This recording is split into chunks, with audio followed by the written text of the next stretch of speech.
4 வருஷத்துல 4,38,000 கோடி கடன் வாங்கி இருக்கிறாருங்க.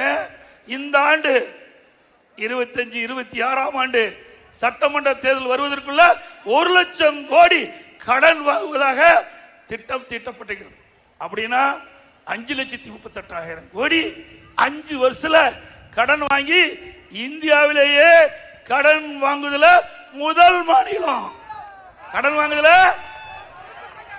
இதுக்காக கூட ஆட்சி கொடுத்தாங்க. ஏப்பா இதுக்காக ஆட்சி கொடுத்தாங்க. பிறக்கிற குழந்தைக்கு முதலானது 1.5 லட்சம் கடன். குழந்தை பிறக்கும் போதே கடனோடு தான் பிறகுது. இப்படி கடன் மேல் கடன் வாங்கி மக்கள் மீது வரி சுமத்தி தான் இந்த கடனை திருப்பி அடைக்க முடியும். கடன் கொடுக்கணும் சாதாரண கடன் கொடுப்பது கிடையாது.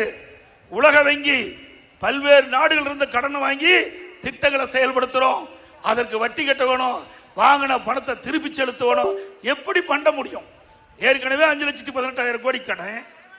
இப்போ 5 வருஷம் நிறைவு பெறுகின்ற பொழுது 5,38,000 கிட்டத்தட்ட பாத்தீங்கன்னா எவ்வளவு? கிட்டத்தட்ட 10,46,000 கோடி என்று கருதுறேன்.